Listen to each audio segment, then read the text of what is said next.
Knitworthy, sharing our love of the fiber arts from the heart of the Ozarks.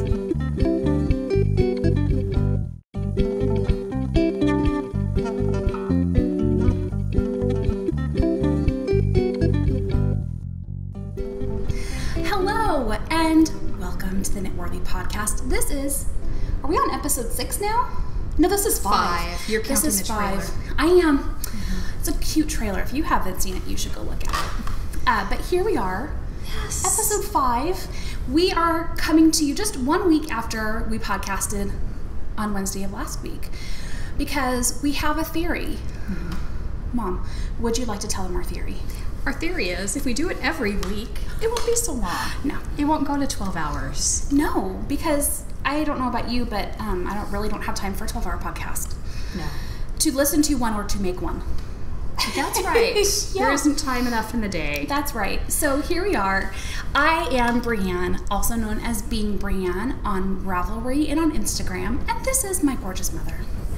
Hi, I'm Linda. I'm Brianne's mom, of course, and I am Stony Brook on Ravelry and Instagram. That's right. I did it! You are so good. That's awesome. Did you notice we're in a new location once again? Again! This may be the, wandering podcast. We may be in the garden next. Well, I don't know. It's been getting kind of hot. I don't know if I want to podcast. It's getting a little warm. It's warm here, but this location is better for us because it's directly under a ceiling fan for me. Mm-hmm. That's pretty good. And since I insist on wearing knitwear, the next step will be a tub of ice cubes for my feet. Nice. I love it. You want to do that? That's good. Yeah. I think we should. I'll let you do that. I'm not sure that I want to stick my feet into an ice bath, but you feel free. Okay. Well, the other thing I like about this location, too, is that last week, we were just so cozy on the couch that I just felt like we couldn't knit. Yes. And since all of you are knitters out there, you will know that's just awful. I know. It's like mean to make us talk about knitting, but we can't knit. Precisely. So we're trying this. These chairs allow us to get a little closer. They're hand-me-downs from my mama. I'm going to scoot to the side a little bit. These little, they have beautiful woodwork on them. And Mom moved into a smaller place as she's gotten older, and she didn't have room, and it was her favorite dining room table with chairs. It was a defective dining room table with chairs, though, if you remember. Oh, yeah. Well, when you tried to scoot under it to sit down, it would hit your thighs. So by the end of dinner, you had bruised thighs. You had to sit back from the table, really. You did. Because you could not get your knees under the table. And not just because we're fluffy girls. Yeah. I mean skinny people couldn't get under the table. Normal, averaged people had a difficult time with this. So, This tells you how determined we are as a family, because for all the years I can remember her having her home on her own, we had to eat at that table, no matter whether you could get your feet under it or not. That's right. You will sit here and you will enjoy it. And we did. It was wonderful. Because she is a good cook. Oh, my goodness. So, really if anything was going to get us to that table, it was her cooking. Yes. Southern cooking and Mexican food, big specialties of hers, and I loved it. So I'm loving being able to use at least part of the set. The other part stored. Yes. And hubby says, just sell it. And I go, I cannot sell my mom's dining room table. She's still around. It doesn't belong to me. No. So I'm trying to make use of it. It's down in the John Deere room. Yeah. For those of you that don't live in areas where there are John Deere rooms, where we live in Missouri and in other parts of the Midwest, if you have a house that's on the larger side, and they do. It's anyways. You're in here with me now. We're all together in this now. Then you sometimes need riding lawnmowers and things like that, and so you have a John Deere room, which is specifically for your riding lawnmower. Actually, my dad usually stores his tractor in it because we have a tractor. Yeah. And he loves his tractor. He does there's 400 acres out here. We don't maintain all of it. No. But it's our little development that we started, and we're almost through selling all the little lots on it, the property. They're not little, they're 5 acres. Yeah, they're big. But he mows it all and keeps it looking pristine like it's his front yard. Yes. I don't know of too many places that do that, but he has such so passionate about having everything look crisp that he's out there at like 5:30 every morning, brush hogging as soon as things start to grow. Before the kids were let out of school, I came back from taking them from school to school in the morning, and I was going down into the John Deere room, which is now we use it as a garage, and Dad stores the tractor outside unless it's like snowing or ice or things like that. It's his baby. He takes really good care of it. But I let him go down first, and then I went down into the garage in the basement, and he parked on the side in the grassy area. And I was like, "How are you doing?" He goes, "I'm doing really good."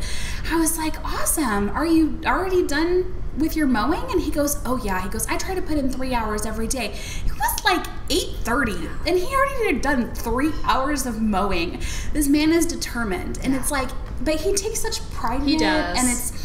And that's kind of like his quiet time. Yeah. Is when he's on the tractor. He prays. Yeah. Prays for his kids. Oh yeah. Prays about people that he loves and knows what's going on in their life. Mm-hmm. And so it's a wonderful time for him, and the development looks really nice. Yeah. But that's just the part of the fun things of living in the Ozarks. There's land to mow, and he grew up with a dad who did heavy equipment, and so it's his joy to be able to continue doing that. He hasn't always been able to do that kind of stuff. So. Yeah. There's not a lot of big mowing in California for your third of an acre. Did you see how I derailed things already? That's okay. It's all right. We're good. I just thought the chair was so pretty. It's an antique. Yeah. But I'm going to stand up so you can see it. The whole reason why I started. There you go. This is the chair. Should I lift it? There. Beautiful. Chair lifting. Hey, counts as exercise. Done for the day. Yeah. Well, let's see. Should we get to the actual purpose for this? Yes, of course, which would be fiber arts. Yes. And you are wearing a beautiful example. I'm going to get this right there. There you go. Yes, probably have lots of things on me. Yeah. Yes, I am wearing Sunday. Is it Sunday afternoon shawl? Sunday morning shawl. Sunday morning. It's some time of day on Sunday. It's a Sunday. And actually, this has such fond memories for me because when I really first got onto Ravelry, Brianne told me about it at first. I did. And I joined Ravelry in May of 2007. Yeah, and I think I might have joined not too long afterwards just to kind of see what it's about. And I don't get it. It's like, why do I want my yarn on? I still don't have my yarn and stuff on there. No, it's not. I don't feel like that's necessary for me. I loved watching everybody else's yarns, though. I would love it if you would start putting your projects on there, though. I need to. You don't have to do like everything you've ever done. Yeah, I'll do more. Because I have pictures and I have links now because of show notes. So I really should. Yeah. But kind of what's happened. This is just how I am. I get all passionate about it and I get really good about it, and then something happens. Some little hiccup. I get a headache or whatever. I get out of the habit and it's gone. It's done. That's it. Like squirrel on to something else. But so when it first started, I wasn't really gung-ho because I didn't kind of understand what it could do for me. Right. And so I ended up, of course, I was trying everything at that point. Just kind of seeing. I've always loved technology, and so Twitter was a new thing back then. And I started. Do you say twittering? Tweeting. You were very close. Tweeting. Don't do that anymore either. But I was like prolifically tweeting for a while. You were, and we had a group of friends that we would tweet with. It was really fun. It was so much fun. And it was like, I don't want to forget somebody, but Anxious Dog. Which is Kate. Mm-hmm. And there was Tabitha's Heart, which is Tabitha. I don't know that she goes public with her real name. Call her Tabitha. And let's see, there was Lamplighter. Yes. Which is Tracy. Yes. She lives in Virginia. And Dana. Yes. Okay. And me.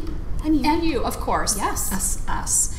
And I think, there's a few others in there. I think Tammy, Darth Knitter, was part of it. And we were just all kind of, knitters that were chatting about knitting, which is, so surprising. Yeah. And we got really close. Yes. And especially because it was during a time period when I was having a few female issues. I love doing quotes. Female issues. And so I was kind of out kind of home is what I should say, not really out. I was out of being connected with my greater community, and mostly home because I felt lousy and was really struggling. And so I lived on Twitter, and that was my connection to people. So that was like, it wasn't frivolous to me. It was a lifeline connection for me during a really hard time. Absolutely.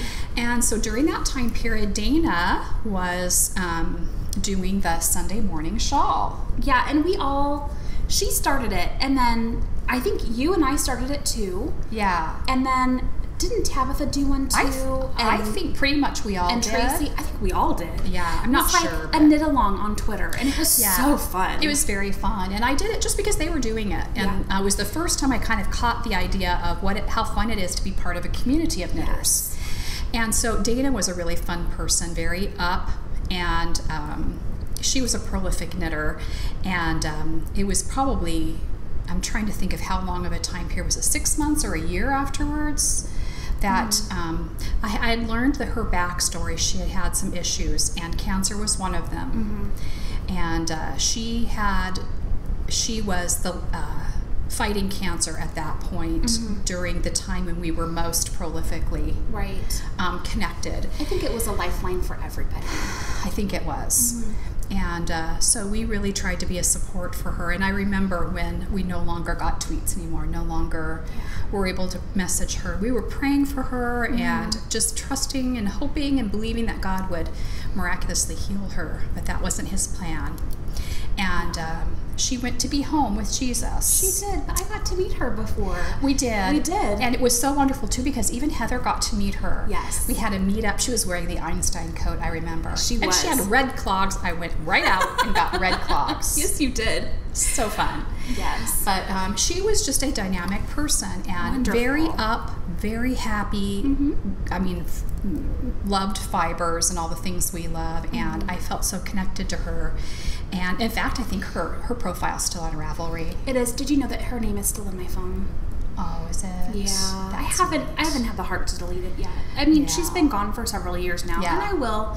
But I think, with Owen's struggle with cancer, it's made me, not want to delete hers. She's still in my heart. I mean, we had no idea at that time. That was years before Owen came down with cancer. Oh, yeah. Yeah. So, I mean, we had walked through that as much as you can on Twitter and through social media with someone, but you really cared about her. Absolutely. And still do. Absolutely. And so that is the wonderful thing about knitting, and I'm wondering if any of our friends out here, I bet they're the same, where when you put on a knitted piece, do you think about where you were when you knitted it? Oh, yeah. Or what was going on in your life? And when I put this on, I think about Dana. Yeah. And those wonderful times, I don't feel sad anymore about it because I know that she's not hurting anymore and all that. But it's like a hug, and it reminds me of a wonderful time in life. So if you're not thinking about connecting good memories with your knitting, hey, start now. Yeah. See, that was what I was knitting when I first started watching Knitworthy podcast. There you go.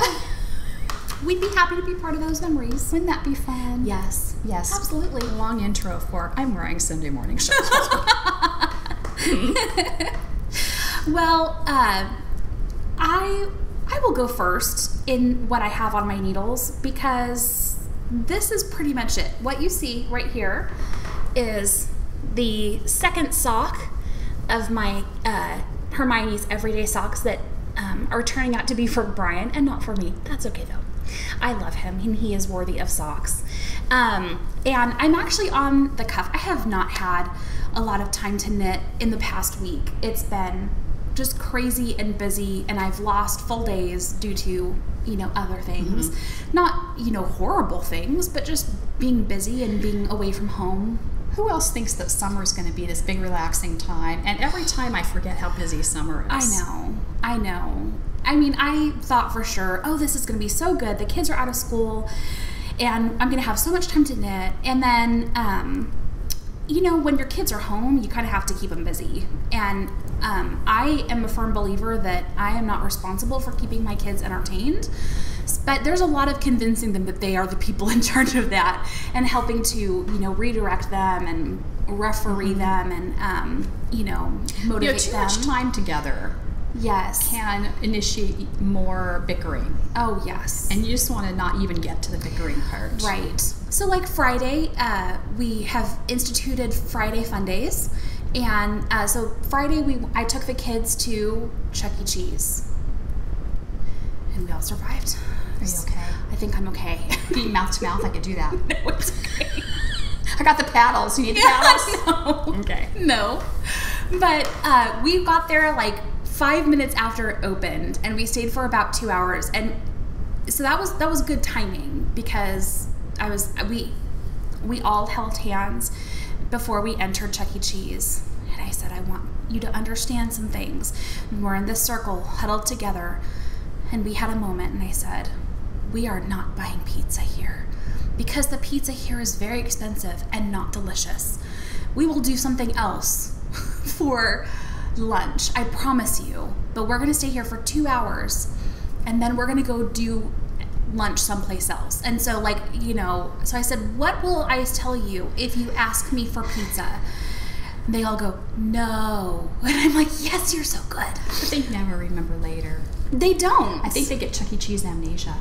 You know what? I bet it is. Mm-hmm. Well, with the aroma of pizza wafting through Chuck E. Cheese as they start making it. And the thought of possible prizes from things they may have. It just totally overloads the memory. There's probably a scientific study done on it. We'll have to Google that after. Yeah, we totally will. And you know what? Knowing the internet, there probably is something about the that. Chuck E. Cheese effect. Mm-hmm. Yeah. So, and then we ended up doing lunch, and then we drove up to the northern side of the big city, Springfield, Missouri. It is big. It is big compared to every place around it. There's traffic. Oh my gosh. And we went to the Cup, and we got cupcakes, which was amazing. And so that was like Friday. Like that Friday was done after that point because then I had to come home and make dinner. So it's like the day was done. But anyways, as we've had several days like that this week to where I'm just really happy that I got this much of a sock done, which I did pretty good because I started right about here. So I got most of the last week. Is that you got that much done? Yeah. Wow. Yeah. Are you ever going to do the DPNs again? No. Not if I can help it. Not anytime soon because I'm so used to knitting magic loop and I love it and it's easier and DPNs. Why don't you just switch them out and use your needles? I literally have maybe 5 rows left to do on this. This is the stubbornness coming out, isn't it? It really, really is. It's like the table and not being able to get your legs under it. You're determined to finish that even if it kills you. Absolutely. Okay. Yeah. Got it. Mm-hmm.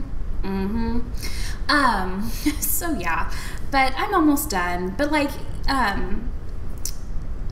I've almost lost a DPN several times already in the past 2 weeks of knitting these, and that just reminds me of why I don't care for DPNs.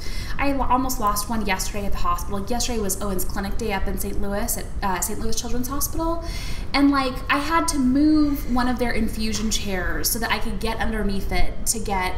It's not like a chair like this. It's the ultimate lazy boy recliner with like when you go to Brookstone and they have those massage chairs. It's like one of those. It is big chairs. Yeah. And the nurse came in and I'm searching. Was your butt in the air? It totally was in the air. I'm and my butt's up and it was really not beautiful. But they're nurses. They don't care. Mm-hmm. At least my butt was clothed. Actually the losing of needles is the whole reason why I go with circulars. Mm-hmm. And I think for a new knitter, if you're a new knitter, sometimes the circular hurts your brain. It's well, how do I knit something straight on it or whatever? But I think you just be brave and do it, and you will find that it's really nice to not have to go hunting for where that needle went in the couch or finding it in your foot as you walk somewhere. I do have to say, though, that DPNs look like magic to non-knitters. Yesterday, I knit. Yeah, I mean, I always knit when I'm at clinic. I always knit. You do. I knit. The only time I don't knit is when we're talking with the oncology team, Otherwise, I'm knitting because I get to. And and I knit, since I knit mostly on circulars, you know, everybody's like, oh, what are you knitting? Oh, that's really cool. And, you know, what a neat thing to do. And, you know, will you teach me or whatever, you know, they say. I had time. I know, exactly. I'm busy, so I can't knit. But I was knitting on DPNs yesterday, of course, and everyone's like, oh, what are you doing? Oh my gosh. You should have That's amazing. You should have opened up your knitting bag and put it out for donations like the guitar players do. Oh my gosh. Yeah. That would have been so cool. What if we go to the landing? Yeah. And we could do knitting for entertainment. Yeah. And see if we could boost our income that way. Watch me as I steek this sweater. I have just knitted this whole sweater. I'm going to cut it in half before your very eyes. You can see the busloads of people waiting out to see us. Totally. Oh, we're so doing this. I know. We're a tourist town, so we could maybe gather a crowd. Yes, that's true. Especially in the summer. Yeah. Mm-hmm. So anyways, this is all I have. I will probably finish this at some point during the podcast or maybe a little bit after, but I'm happy to almost be done with it. So good job. What are you working on? Well, okay, I'm past the love on this. If I have to say Patton's Croix sock one more time, I finished one. Yes, I'm not a very good endorser, am I? Last week, we're all like, if you want to sponsor us, Pattons. That's right. And I'm like, get this off the needles. It's just, you know, it's have you reached your expiration date on this project? I think so. Yeah. It's second sock syndrome, although it started. But I picked it up last night and decided, I want this. First of all, okay, here's all the reasons. Tell me the reasons. First of all, this is the Dicky-Doo. That's what Dawn from Wolf Farms calls them. Dicky-Doo. My Dicky-Doo is here to show my progress this week, which I think is a great idea. I always love seeing where her Dicky-Doo is, so I know how much progress she's made. And I thought the stripes would be so fun and stuff, but you know, people, it's gray. I want to wear them. Yes. I really am done knitting them. Yes. Because my eyes want to see beautiful colors. Of course. And you know, I just thought I could be a big girl and I could knit a gray sock to wear because I had put a hole in my last ones like I always do. Yeah. And the bamboo ones. Shh. Shh. Okay. Don't tell. I'm not saying anything. It's always the socks she knits for me too. Well, it wasn't just the fact that it was the socks I knit for you. Okay, I really dislike knitting with bamboo. She hated every moment of knitting them. But you bought me the yarn specifically to make socks for you. And I love you so much that I made you socks. But every single stitch... I didn't know it was going to be horrific. No, of course... Well, no. But totally dripping. But this is the time when I realized that I don't like anything with bamboo content. I don't know what it is. It was so splitty. It was just, it killed me. It killed me. Yeah. Like, and so finally, like, I gave the socks to her, and I was like, please don't ever let me see these ever again. And, you know, I probably should have worn them less often so they would last longer, but I enjoyed them. They lasted for a couple of years. They did, and they went with so many things. Yeah. And I enjoyed wearing them, and they had a beautiful, it was the Pico. Yes. Is that called the Pico edge? The Pico cast on? Yeah. Obviously, the span is not enough. So, so you're all done with this project, even done. though you're only halfway through a sock. Yeah, I keep measuring, and you know how it is. It's like when you measure, you go only 1 more inch, and then you do like 2 hours worth of work. Measure again, only 1 more inch. What? Yeah. I hate that. Yeah. So I'm going to use the Fish Lips Kiss heel on the second sock, just like I did on the first. And so I'm using my my pattern that I made to keep track of that, so I don't have to keep trying it on. But that's what's on the needles, but I wish it was off. So I will try very hard to. I don't think I'll be done next week because I really don't want to knit on it that much. But I'll try, get at least past the heel maybe. Can I ask you a question? Sure. Okay, so are you a person that gets overwhelmed if you have a lot of things on the needles at the same time? Oh no. No. I feel no bondage to my projects. Okay. And I used to, but now I'm like, they're there to serve me. I don't serve them. I love it. Yeah. So I actually went through, people are going to cringe. I had done almost an entire sweater crocheted and couldn't remember what pattern it was. Of course, I hadn't put it in Ravelry. If I was smart, I would have. Yeah. And it was a yarn that didn't like to be frogged. Oh, no. and I kept thinking, I found the pattern, and I was so excited. And it had been sitting for probably over a year while I was trying to find the pattern. What pattern was I using? And I came across it one day, and I picked it up, and I go, well, I can finish this now. And I only had to do like a button band. Yeah. And I looked at it, and I thought, I don't want this. So what did you do? Well, the yarn, because it had a halo to it, it was tangly, and it was wanting to rip, and all these sorts of things. And I thought, you know what? It doesn't own me. I'm the boss of this project. Yeah. And so you know what? I threw it away, and I said, I loved you while I crocheted you, but I don't love you anymore. Wow. And I threw it away, and I felt so much better. Yeah? Yeah, I did, really. I am not that person. Yeah. Like, I have 4 things on the needles right now. 4. And I feel very overwhelmed by that. Like, I feel the need to finish this. You know no one's grading you. I know. Yeah. I know. And I know that I'm the boss of my knitting. I have ripped things out. I have thrown yarn away if, you know. You have to. You've done that to things that I'm like, no! Yeah. And so, I mean, it's not like, but if I get too many things going at once, like, I just feel very overwhelmed by it all. I'm like, I gotta finish these things. But I don't know. That's just, you know, differences in our personalities. I think so. And I probably at one time I would have. But now it's like it's all about the learning. And hey, good segue, because we had a question on the last podcast thread. Okay. What was the question? And I wish I could remember who. Maybe I'll tag it with the person that asked the question, but she wanted to know how I get so many projects done. Well, first of all, you know, I was a working mama for many, many years, but when we moved out here and started our life all over again, my husband and I had an agreement that I would have a chance to be a mama and not have to juggle a million things in my life. And that was part of, because we were moving away from family and everything. At that time, we didn't know Brianne was coming. Right. And should we do this? It shows that we're still recording. Does it? Now you just started music. There we go. Okay. Now how do I turn it off? I want Martina McBride behind me. Oh my gosh. What did you do? You can spend your whole life building. It's a moment. Is it recording?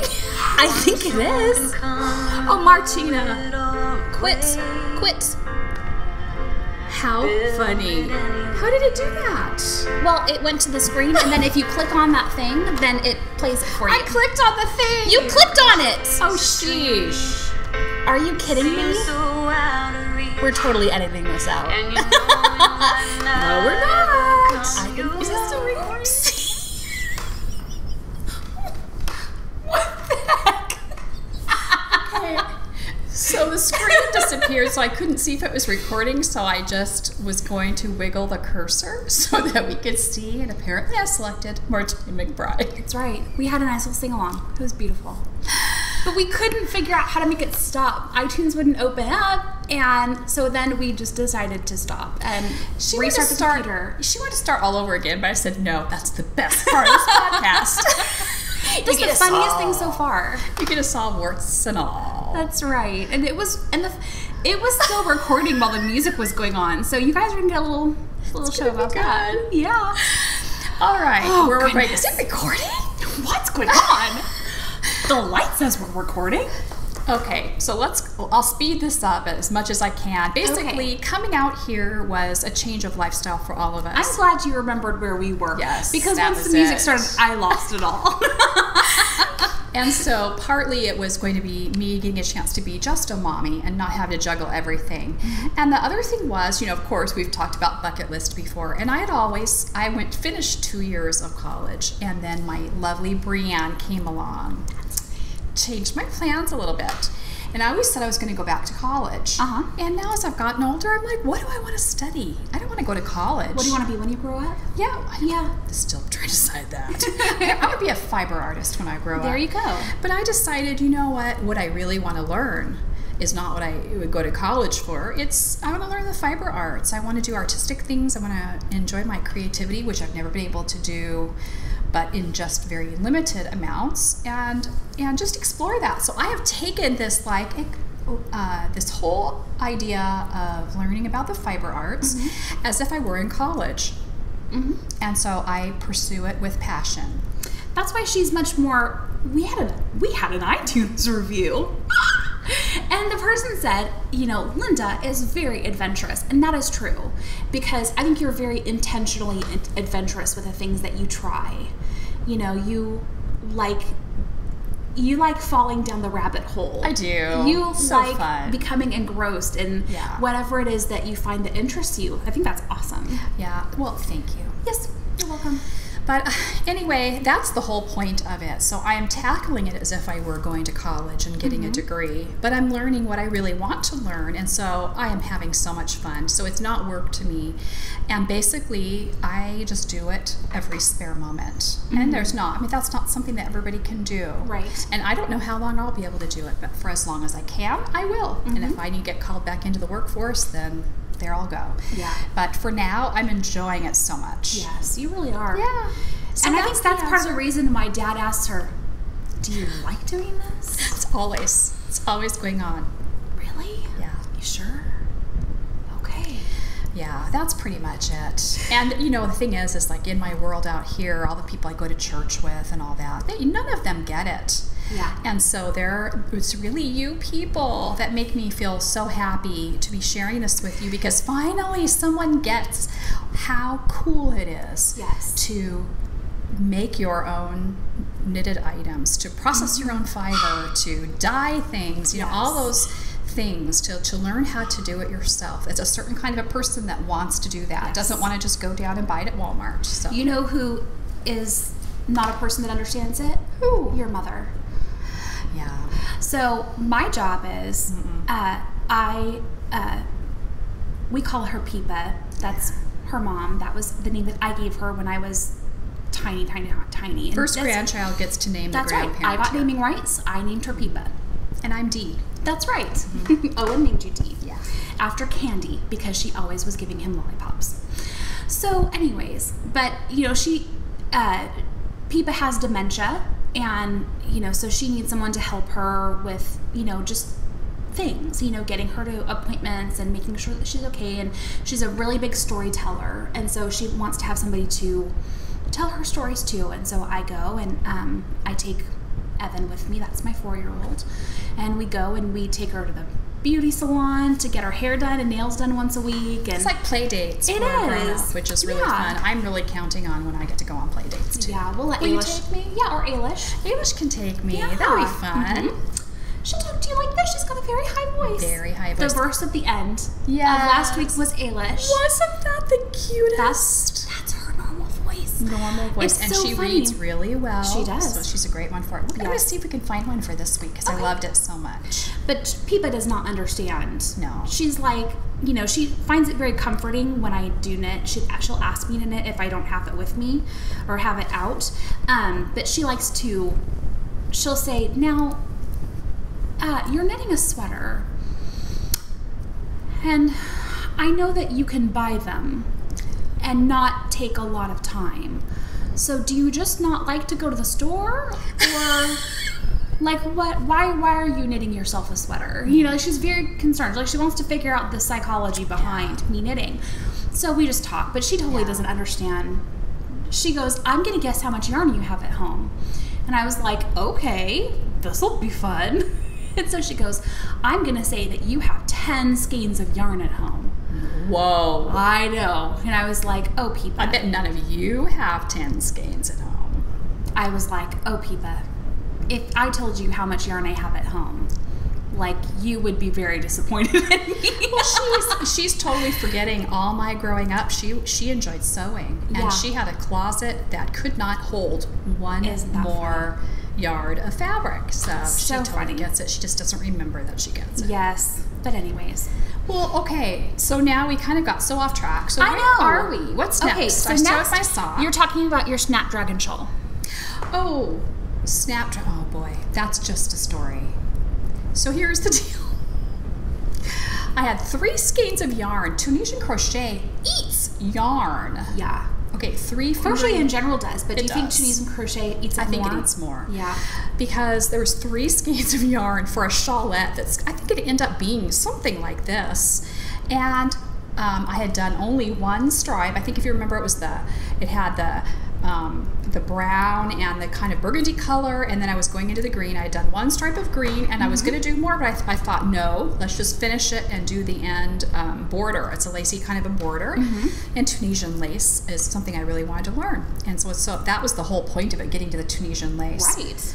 And I get like almost like 2/3 of the way done, and I'm like, it was yarn chicken, and the chicken won. Oh man. That's probably not really a valid description. I think you just lost. I don't think a chicken won. I'm going to make it the chicken one. Okay, then the chicken won. She lost and the chicken won. Bark, people. Hell sakes. That's the way it works around here. I use sayings inappropriately all the time. Yeah, so I ended up, and of course this has to be, it was such prized yarn. I had it, I think I said for 5 years, wasn't it?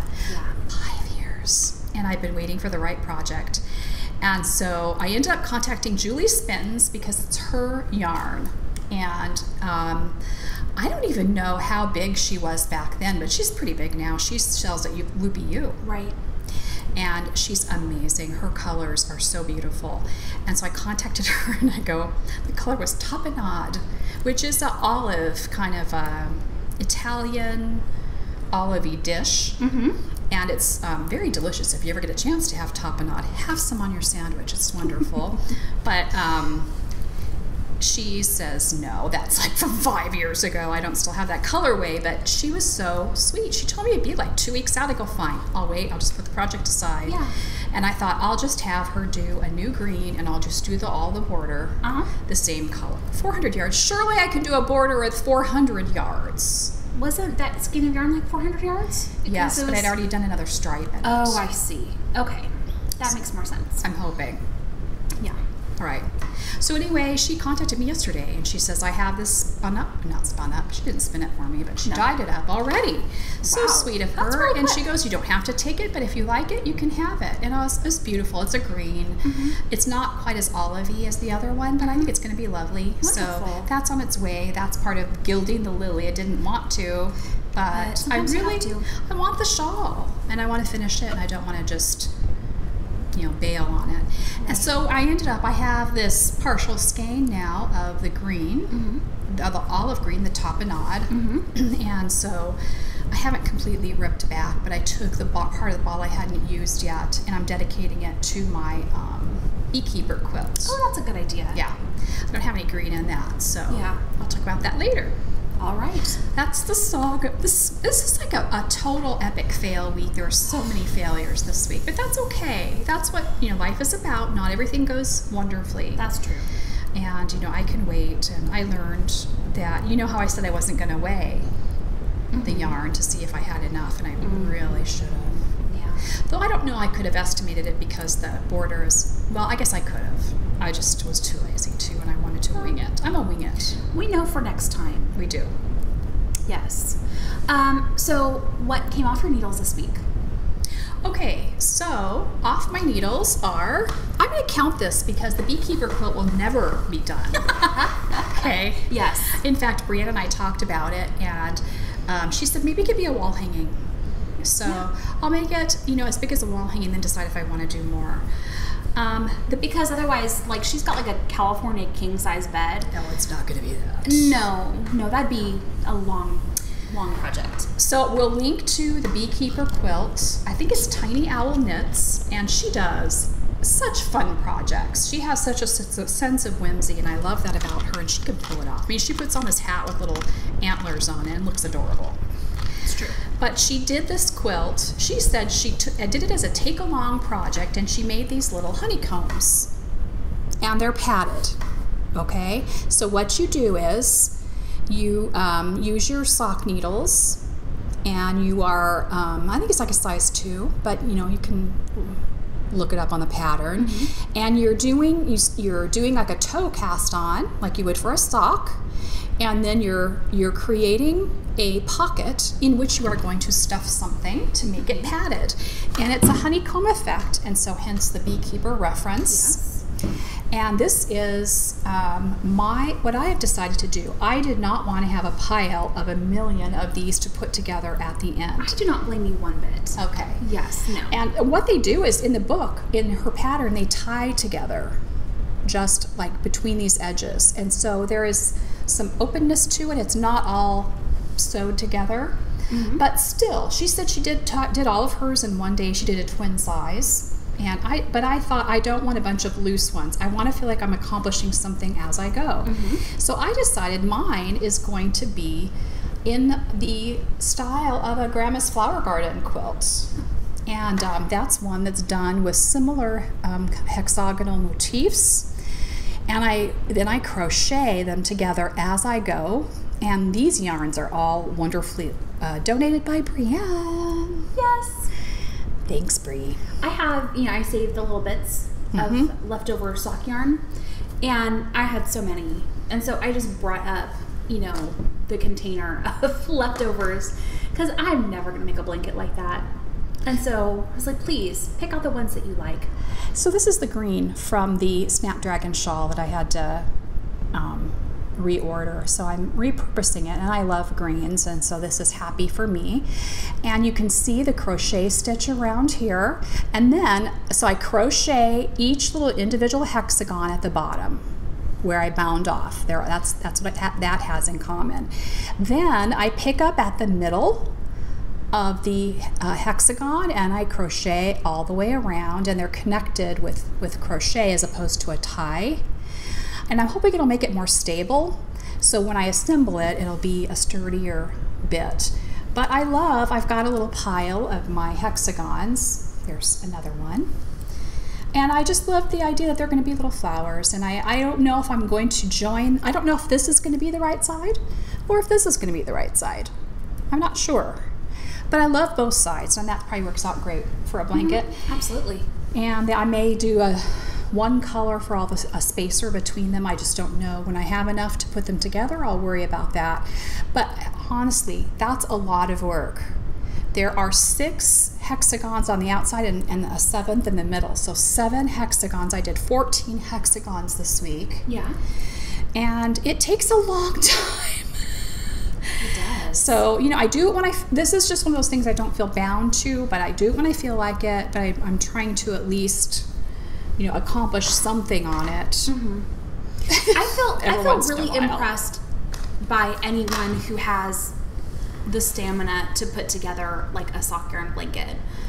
I mean, because that is a ton of work. That's real dedication. And I mean, whether it takes you, a month or 6 months or 2 years. Yeah. I mean, that's dedication to a project, especially done in such a small gauge of yarn. Now what I did, I should bring it up, and maybe I'll bring it up the next time I have another flower to show you, but I ended up putting all the little balls you gave me into a beautiful canister, a glass canister. Yeah. And I have it sitting in my room, so I get to look at it as art. Mm-hmm. And then I'll get inspired to do a set of colors, and I'll choose something from there. That's what keeps it on my mind. Mm-hmm. So when I pass by it, I go, maybe it's today a day I'll do a hexagon. Yeah. So what I try to do is once I do one, then I try to see it through to the end of the flower. Mm-hmm. That's a good idea. So, but who knows, I might change that plan too. Yeah. But that's 2 flowers done. Yay! Mm-hmm. I have nothing that's come off my needles. Okay. I am 3 rows away from biting off on this. I can do it. I hope I can. Well, I have I have a couple more things. Okay. Okay, well, I have you this. have spinning? I have my spinning. That is gorgeous. I've attached my temporary tag. I have not actually washed this.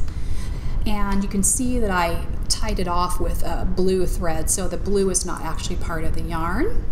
But this is from Wool Sunday. Yay! Oh, Sam, you have gorgeous stuff. Yes.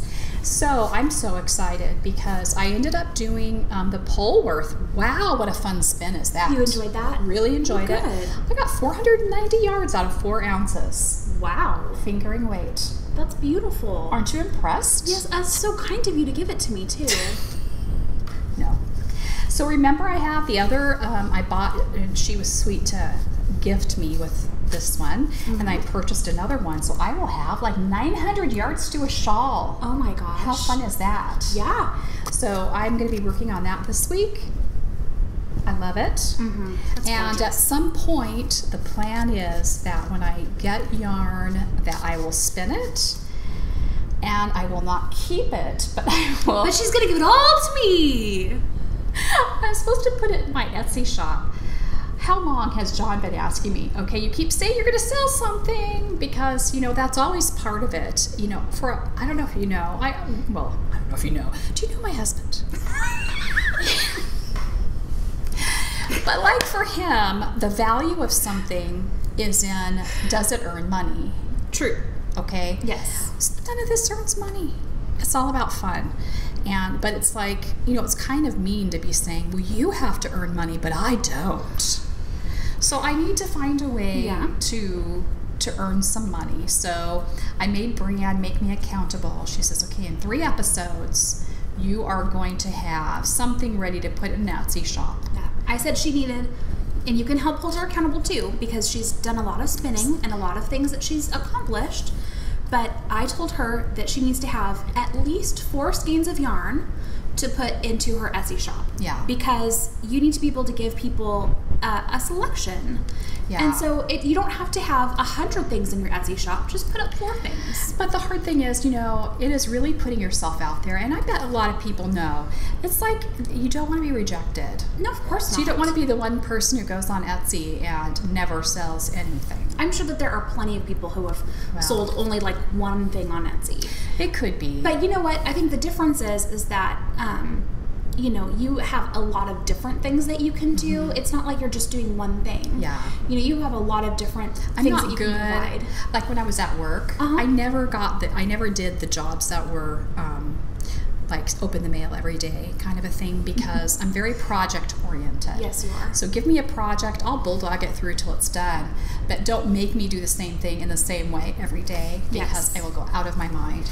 So I'm not trying. I don't want to make $1 million. Well, what am I saying? That's a lie. You heard it here. She does not want you to give her $1 million. Okay, I do. If I was going to be honest, yeah, feel free to give me $1 million.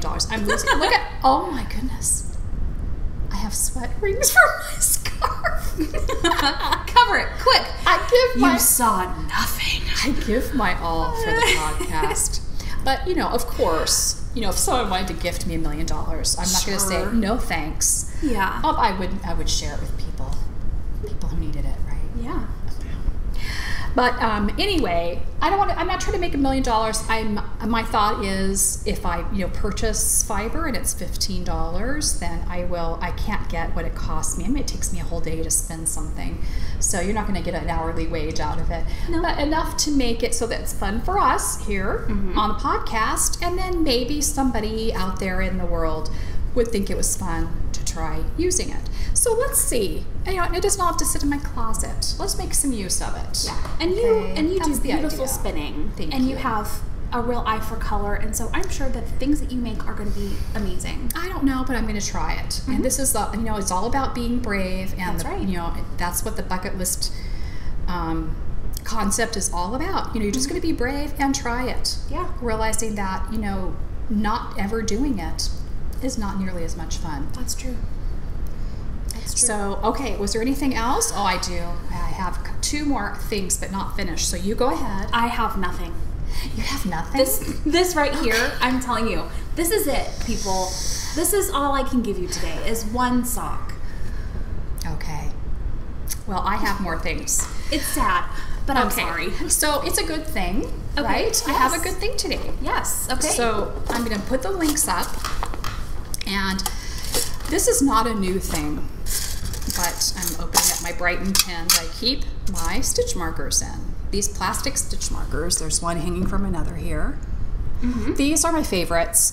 Now, not that I wouldn't love beautiful stitch markers, but these are good for if you're traveling, or you keep them in your bag and you have them available because you don't care if you lose them. And my favorite use for them is I You need a lot of them. I'm going to try and see if you can, I don't know if you can see how many I've got here. I must have 100. Now probably more like 50. I have 50 stitch markers in here. And my whole thing is, I hate counting. Yes. Okay. So, for instance, if you are casting on for a really super long shawl, you can use stitch markers for every 10 or 20 stitches. Put a stitch marker, you only had to count those 20, you don't have to keep counting them again. Right. I know these are all things that you probably all do, but just in case we have some new people, maybe they don't realize that. You can mark your increases in something. And I leave them in. And the reason why I leave mine in, and maybe you do too, is because when the pattern says you do 9 sets of these decreases, then I can just count those 9 stitch markers, and I know I've got the right amount. Right. And if you put the project down and you can't remember where you were, it's an easy way to see what you've done. Yeah. And even if you've marked it on a piece of paper, papers can get lost. Absolutely. Okay, the other thing I like to do, if you're doing a shawl and you have a lot of pattern repeat, okay, so like let's say you have 20-some stitches that are happening, you know, all over this shawl, like in a row. You've got 10 sets of them, okay? If you mark the repeat that you're keeping track of on your pattern with stitch markers, if you get off, you can easier tell where you got off. Now, some people say, oh, I just read my stitches and I can tell if I'm off or not. But not everybody's to that point where they can do that. And so if you know there's always going to be 20 stitches between these 2 markers, then if you have 19, you know that that's where the repair needs to happen. Otherwise, what can happen, what was happening to me when I first started trying to do that kind of lacier stuff, was that I would totally lose where the problem was, and I'd have to rip way back and start over to a good row, and you know, in lace, that's murder. Right. Or even like a fingering weight shawl. And so I think keeping track of repeats, keeping track of decreases, keeping track of right side. Sometimes you'll have a project where the right and the wrong side's not exactly clear, and so if you keep a stitch marker on the right side. So lots of wonderful uses for stitch markers. Absolutely. I like to be able to see my progress for that, like you said, you know, for when you've, this is where I put my stitch marker in today, so I know that this is how much I've knitted today. And it's encouraging when you're, especially if you're doing miles of stockinette or garter or whatever. Yes. And you know, you can actually see progress. I have accomplished this today. Yeah. You know? Okay, and so you obviously, I mean, pretty much, I mean, there's most every project, except for maybe a dishcloth for me. Right. That's probably about the only thing I wouldn't need a stitch marker for. So here's what I do. I will take one stitch marker, put several through it, and then it goes on my keychain. So I always have them with me, and I usually attach a few inside my cosmetic bag. I'm not a big makeup person. I wore some today hoping to get rid of all the red that you guys always see. Anyway, I have a lipstick bag that Brie made me, and so keep some stitch markers there. So if you want to explore using stitch markers and not break the bank, I have been getting mine on eBay. Okay, I'm going to link to it, but you have to wait because they're coming from China. Okay. All right, but you get 100 stitch markers for $1.66. That is crazy. Free shipping. That's crazy. Now it's going to take 6 to 8 weeks for it to come to you, but I'm just saying, what a great present to give another knitter. Absolutely. I mean, I ordered a couple sets. I've got hundreds coming to me because, you know, every project bag, I want to have some in it, and I lose them, and or I get a new project bag, or I start a project where I need more, whatever. Yes. There's always a reason to have them. So that's my good tip for today. Lots of great uses for stitch markers, and keep them with you, put them on your keychain, and order them from eBay. But you know what, I'm not trying to endorse that seller because necessarily I haven't received the new ones I just ordered that I linked you to. We're hoping they come. Yeah, they probably will. I've ordered before from eBay and from China and gotten my stitch markers, so I'm trusting they will come, but I linked so you would know who I ordered from. So I do have a good thing. Oh, good. So we live in the Branson area of Missouri. Yes, we do. Yes, and Owen goes to see his oncology team in St. Louis. So from there to here, it's about a 4.5 hour long drive, and most of the time it's just me and Owen that are going together. And Owen gets very involved in his games and whatnot that he's brought with him, and so he's not really a whole. He's not entertaining, is he? He's really not. Unless you want to listen to him hum along to the music of his DS, then That's he's very humming. entertaining. My next favorite after humming, whistling. Yes. Oh my goodness. So anyways, I realized on Monday night, I looked because I'm not in a place. I've been reading the Game of Thrones. We're gonna be an hour anyway. I know. Sheesh. I've been reading through the Game of Thrones series, and that's kind of intense. There's just there's a lot going on, and there's just it's so good, but still, I'm not in a place where I want to be listening to that right now. So I didn't have that available to me. So I go into my podcasts on my phone. I only have one podcast that I haven't listened to. That's scary. I was stressing out because 9 hours of driving is not gonna. One podcast is not going to take me 9 hours to listen to. So I went through. Ours would. Apparently. There you go.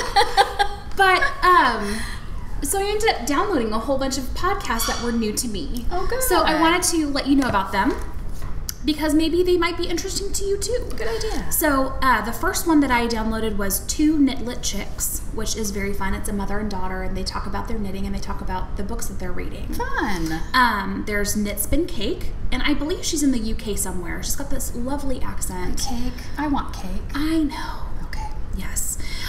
There's Mastering the Knits, and they have, I think, 5 or 6 episodes. They are, fairly new like us. Okay. And they are going through the Master Knitter program. Ooh. And so they're talking about that together, which is fun. I think that's a neat idea. Never Not Knitting, Alana Dacos, the designer. Oh, yeah. I used to listen to her a long time ago, but then, I don't know, I think I stopped. I don't know why. Don't ask. She called me and said she was very hurt. We were pretty close.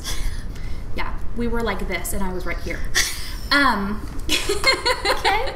There was Cast On with Brenda Dane, and she stopped podcasting for a while, and I just lost track of her. Okay. So I listened to a couple episodes of her. High Fiber Diet with Coggy and her husband, the Sarge, and I was cracking up because the Sarge really has no interest in knitting, and so she'll say, "And what do you think of this yarn?" He'll go, "Soft."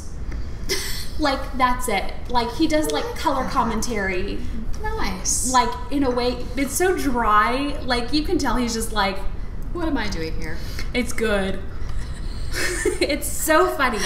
And then Twin Set Designs, which is very fun. It's a set of twins where they're designing, and one of them has an alpaca farm.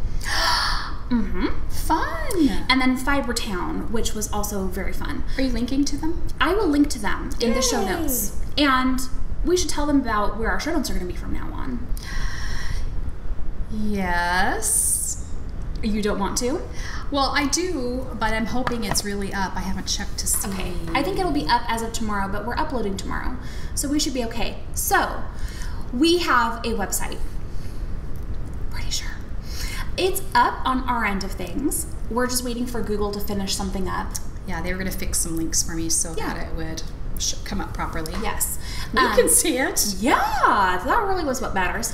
But we're going to be at knitworthypodcast.com. Come on. I know. How fancy. Yes, and so you'll be able to watch episodes on the website if you prefer.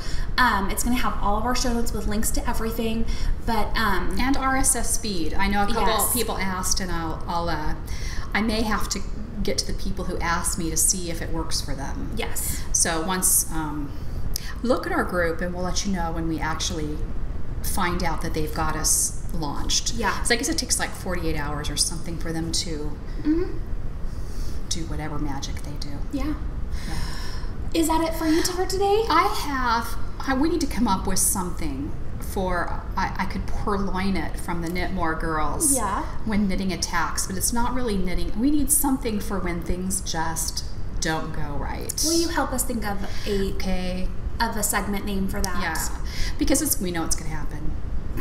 but see if I can make this story quick because it's a long one. Okay. But the quick version is I have trouble with migraines. And sometimes, well, most often when I'm getting one or in one, my brain doesn't work really great. Right. I don't make good decisions. I should know that by now, but I always think this time I'm just a little goofy. I'm not bad. Right. And so it was like yesterday, I thought, I want to lay down and take it out because my head's not feeling good, and I want to, nip this in the bud. Right. But before I do, I'm going to throw my entryway rug in the washer because it hasn't been washed. No. The rug in the entryway is one it took me forever. It was done with my first hand spuns. And I crocheted a long I-cord tube. And then I knit a long I-cord tube. And then I crocheted it all together into this big, ginormous rug that's like, 4 feet, 5 feet. Is that the one that you did when Heather and Spencer were adopting? Or I was that a working on different it then. one? It was a different one, but I was working on it during that time period. Yeah. And so I wake up from my nap. I thought I really should go get that out of the wash and then lay it out so it'll dry flat. And what I pulled out of the laundry was what my son refers to as the sombrero.